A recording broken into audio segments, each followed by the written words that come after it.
আসসালামু আলাইকুম। জোসনা রান্নাঘর থেকে সবাইকে স্বাগতম। আজকে আমি পরোটা বানাবো। কুরবানিদের জন্য কিছু পরোটা বানিয়ে ফ্রোজেন করে রাখবো। এইভাবে এই যে পানিটা সিদ্ধ করে নিয়েছি। আমি গরম পানিতে বানাই। গরম পানিতে বানালে পরোটাটা অনেক সফট হয়, ভালো লাগে। লবণ দিয়ে দিলাম, সাথে আমি চিনি অ্যাড করে দিব।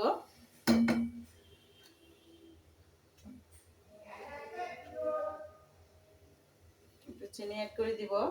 এরপরে দিয়ে দিব সয়াবিন তেল দিয়ে দিব। সয়াবিন তেলটা দিলে রুটিটা এখানে পানির সাথে যদি দিয়ে দেন রুটিটা একসাথে লাগবে না। সয়াবিন তেলটা দিব, একটু চিনি বাড়াই দিব। আমি বাচ্চারা খেতে চাই একটু। এইভাবে করে গরম পানি দিয়ে ধরলে পরোটাটা শক্ত হয় না, পরোটাটা অনেকদিন সফট থাকবে। অনেকগুলো পরোটা বানিয়ে যদি আপনি একসাথে ফ্রোজেন করে রাখেন, যে এভাবে রাখলে,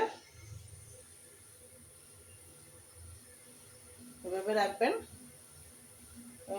অনেক রেস্টও পাবেন বানিয়ে বানিয়ে। যদি ফ্রিজে ডিপের মধ্যে ডিপ ফ্রিজে থাকলে ডিপ ফ্রিজ, নর্মাল ফ্রিজে ডিপ থাকলে ডিপ থাকলে এভাবে করে বানিয়ে বানিয়ে আপনারা যদি সংগ্রহ করেন 50-60টাও করে রাখেন, দেখবেন যে আরামসে বন্ধের সময়টা গল্পতে আপনারা কাটাতে পারবেন। তো আমার পানিটা সিদ্ধ হয়ে গেছে, ওটা মিক্স হয়ে গেছে। আমি এবার ময়দাগুলো দিয়ে দিব। আমি ময়দা দিয়ে বানাবো আজকে পরোটাগুলা।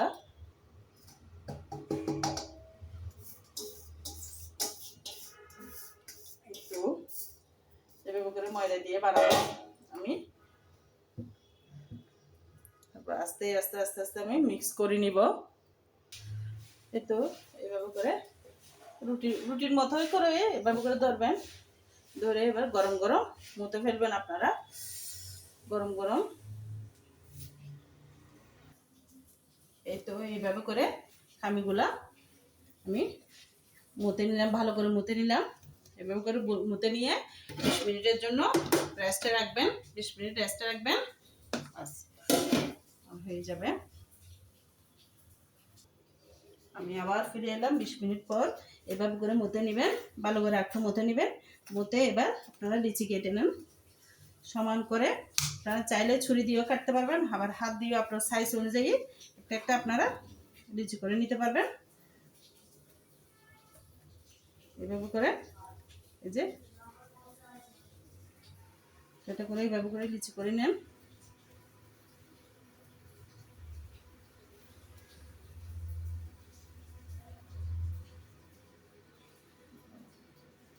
সবগুলো আমি আস্তে আস্তে অল্প অল্প একটা একটা বের করে করবেন, যেহেতু খামি শুকাই যাবে সেজন্য সবগুলো একসাথে বের করা যাবে না। একটা একটা গুল্লা নিয়ে নিয়ে এভাবে লিচি করে আপনারা কিছু কিছু বানিয়ে আস্তে আস্তে আস্তে আস্তে সেঁকে ফেলবেন। জমা করে সেঁকবেন না, নাহলে একটার সাথে একটা লেগে যাবে, দেরি হয়ে যাবে পরোটা। আপনারা মনে করেন 10টা করছেন, 10টা লিচি কাটছেন, 10টায় বেলে ফেলবেন আপনি। 10টা বেলে আপনি ইয়া করে ফেলবেন, সেঁকে ফেলবেন। এই তো আমি লিচুগুলো এবার বেলে নিচ্ছি ছোটো ছোটো করে, ছোটো ছোটো করে বেলে এভাবে করে রাখবেন। বাঁকা তারা হলে হোক, সমস্যা নাই। লিচি এখানে তো আমি একটা মিশ্রণ দিব।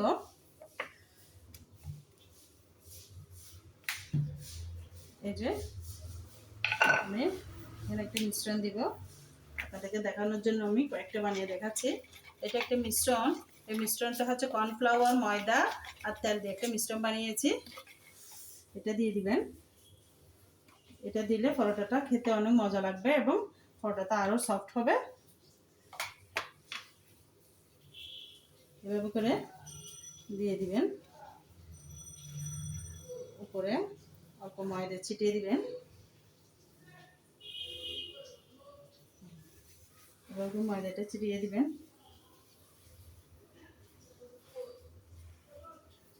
এবার বাসটা দিয়ে দিবেন। বাসটা দিলে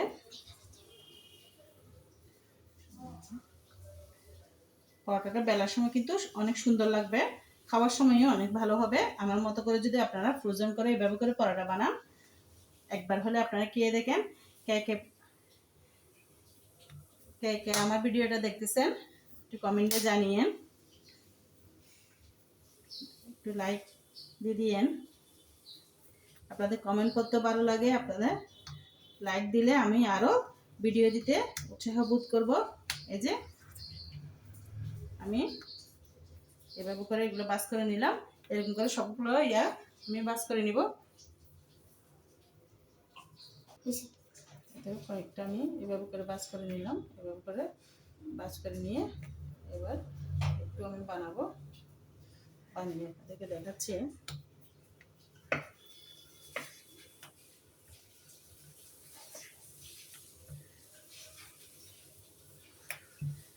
বেশি গরম পড়তেছে, বেশি গরম পড়তেছে।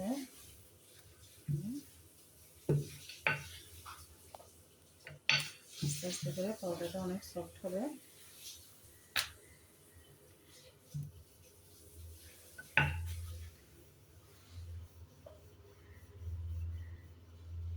বেশি পাতলাও না আবার বেশি মোটাও না। এই যে একটা বানালাম, দ্বিতীয়টা একটা বানিয়ে দেখাচ্ছি আমি আপনাদেরকে।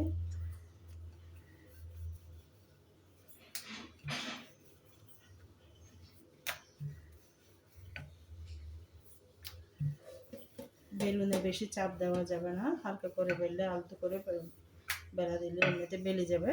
যেহেতু এটা আমি গরম পানি দিয়ে খাই ধরে করছি,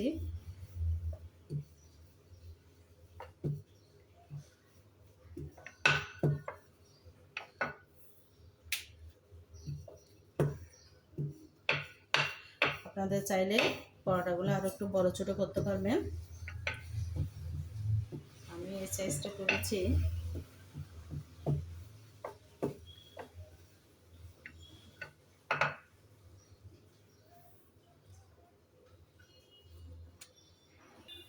আমি একটা পরোটা তাওয়ায় বসাই দিয়ে দিলাম, একটু হালকা হালকা করে একটু ছেঁকে নিব।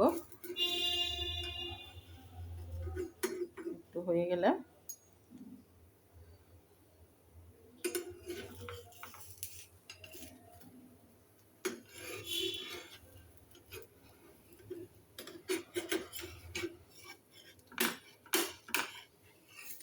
একটু লেগে গেল।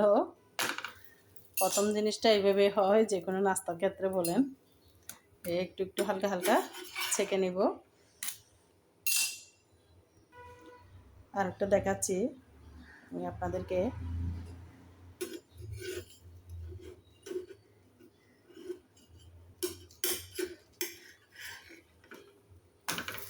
এভাবে হালকা একটু ছেঁকে নিলে হয়ে যাবে গা। এটা নামাই ফেলবেন। এভাবে করে পরোটাগুলো ছেঁকে ছেঁকে সবগুলো যদি নিয়ে ঠান্ডা করে, ভালো মতো ঠান্ডা করে ফ্রিজে রাখেন, আপনার অনেক দিন ধরে খেতে পারবেন। সবাই আল্লাহ হাফেজ, আজকে ভালো থাকবেন সবাই।